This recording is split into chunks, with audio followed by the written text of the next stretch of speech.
México, a fines del siglo XIX y principios del siglo XX, no contaba con instituciones educativas que garantizaran la educación formal en el país. A principios del siglo XIX, el ilustre José Vasconcelos presentó ante la Cámara de Diputados una de las iniciativas que han marcado la historia de nuestro país. Su propuesta consistió en la creación de una dependencia federal cuyas funciones civilizadoras llegaran no solo a las clases privilegiadas del territorio, sino a toda la República. El propósito fundamental de su propuesta era la de salvar a los niños, educar a los jóvenes, redimir a los indios, ilustrar a todos y difundir una cultura generosa, ya no de casta, sino de todos los hombres. Vasconcelos planteó la creación de una institución que atendiera la educación y la cultura en el país, quedando así la cronología de la historia del decreto de la creación de la SEP. El 22 de octubre de 1920, Vasconcelos presenta la iniciativa a la Cámara de Diputados. El 25 de julio de 1921, un año después, el presidente licenciado Álvaro Obregón anuncia por decreto la creación de la Secretaría de Educación Pública, ordenando publicar en el Diario Oficial de la Federación el 3 de octubre del mismo año su decreto. El 12 de octubre, Álvaro Obregón nombra como primer secretario de Educación Pública al doctor José Vasconcelos. Al año siguiente, el 9 de julio, inaugura el edificio de la SEP en la calle de Argentina del centro histórico de la Ciudad de México, pidiéndole al muralista Diego Rivera que fuera el encargado de pintar una serie de murales donde su objetivo principal sería el de reflejar la vida social de México.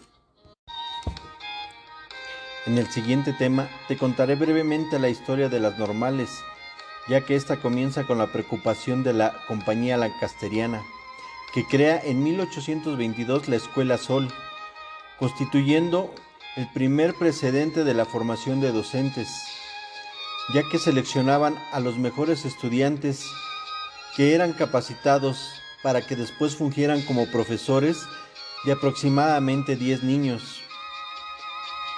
El año siguiente crean la Escuela Filantropía, donde operaban bajo el sistema de enseñanza mutua, que da origen a la enseñanza normal, destinada a preparar a los maestros de las primeras letras, empezando a crearse las primeras escuelas normales en el siglo XIX, en México independiente. La formación de docentes en 1925 tenía diferente modalidad normalista.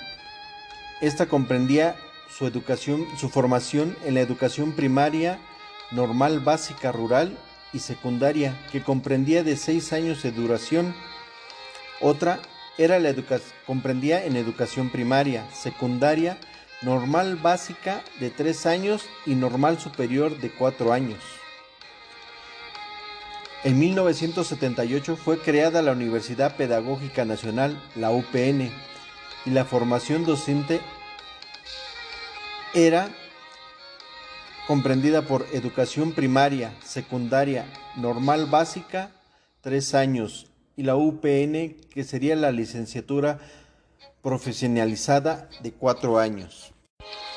En 1984, mediante acuerdo publicado el 23 de marzo, se elevó a grado de licenciatura todas las carreras normalistas, quedando su formación como educación primaria, secundaria, preparatoria 3 años y normal profesional con licenciatura de 4 años. Las escuelas normales se profesionalizaron mediante los estudios de posgrados, mismos que fueron impulsados por la SEP desde diversos programas federales. En el ciclo escolar 2000-2001, los docentes de normales ya contaban con maestría o doctorado. La educación normal permaneció adscrita a la Subsecretaría de Educación Básica y Normal hasta 2005, cuando se creó la Dirección General de Educación Superior para Profesionales de la Educación y se transfirió a la Subsecretaría de Educación Superior. Actualmente se cuenta con 55 escuelas normales en 22 estados de la República. Otro tema importante es la historia de la educación durante el siglo XX. La característica de la educación en ese entonces era la democratización de la misma y de la enseñanza, extendida por países europeos y americanos. Era llevada la educación gratuita y obligatoria no solo en la primaria, sino también a nivel de secundaria. Se estudia y se profundiza la influencia del ambiente escolar sobre la educación. Su estudio se aplicó a las técnicas pedagógicas con criterio científico. Se organizó la educación con criterio social-económico desde preescolar hasta nivel superior.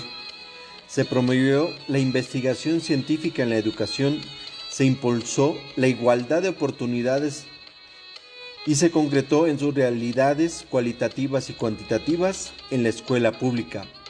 En el siglo XX constituye un verdadero movimiento reformador de la pedagogía, cuya tendencia consistió en darle a la educación un carácter activo. Aunque el verdadero iniciador de la educación nueva fue Jean-Jacques Rousseau, con Rousseau y Tolstoy se constituye lo esencial de la educación nueva. Para algunos, esta educación se basa fundamentalmente en la psicología del niño. A finales del siglo XIX, México era un país eminentemente rural. En el Congreso, en 1911, Justo Sierra enfocó el tema de la educación rural e indígena como el problema nacional prioritario. Otro de los temas tratados fue el de los medios que deberían emplearse para hacer efectivo el concepto de la educación primaria obligatoria en todo el país. Al iniciarse la década de los años 20, México estaba en la ruta de una transición con profundos efectos sociales y políticos. ¿Sabes qué son las misiones culturales? Son aquellas instituciones educativas ubicadas en comunidades rurales y semiurbanas bajo el esquema denominado Educación para la Vida y el Trabajo. ¿A qué se refiere esto? A qué es diferencia de otros sistemas educativos y de las instituciones encargadas en el desarrollo rural. Su principal objetivo es alfabetizar y proporcionar los estudios básicos de primaria y secundaria a las personas mayores de 15 años. Esta promueve la creación, el desarrollo de destrezas y habilidades en la educación artística, deportiva y valores cívicos. También brinda capacitación en solfeo y ejecución de instrumentos para la integración de grupos musicales como bandas filarmónicas, conjuntos tropicales, rondallas, tríos, bandas de guerra, estudiantinas, etc.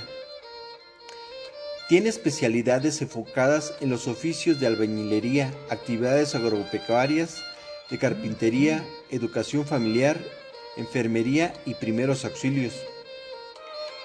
Pueden participar todas las personas mayores de 15 años que tengan interés por participar en alguna de las diferentes especialidades con que cuenta este servicio, no importando su grado de escolaridad.